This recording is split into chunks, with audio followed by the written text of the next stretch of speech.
Diskotéky v Humennom a v Snine zaplnili v noci desiatky policajtov. Zamerali sa predovšetkým na podgurážených mladistvých. Podniky prehľadal aj pes vycvičený na drogy.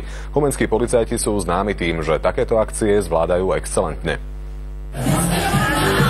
Okrem množstva policajtov na poriadok dozerali aj špeciálne vycvičené psy. Alkohol u mladistvých, drogy, napálená hudba, ale aj nelegálny alkohol. Na toto všetko sa kontrolné orgány počas nočnej akcie zamerali.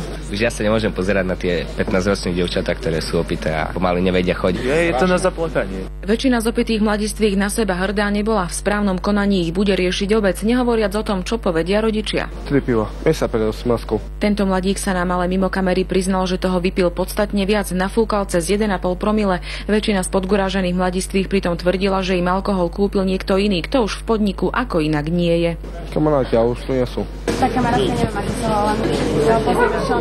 Sú 2 hodiny nad ránom. Neštandardné hrobové ticho sa z humenských podnikov práve presunulo do Sniny. Aj tu zaplnili diskotéku desiatky policajtov. Úlohu mal aj služobný pes na vyhľadávanie drog. Tie sa v žiadnom z barov nenašli, čo humenskí policajti považujú za úspech. Takýmito akciami sú totiž známi. Kým kedysi nachádzali napríklad hrby napálených CD-čiek, teraz mali DJ všetko legálne a v poriadku boli aj kolky na fľašiach s alkoholom.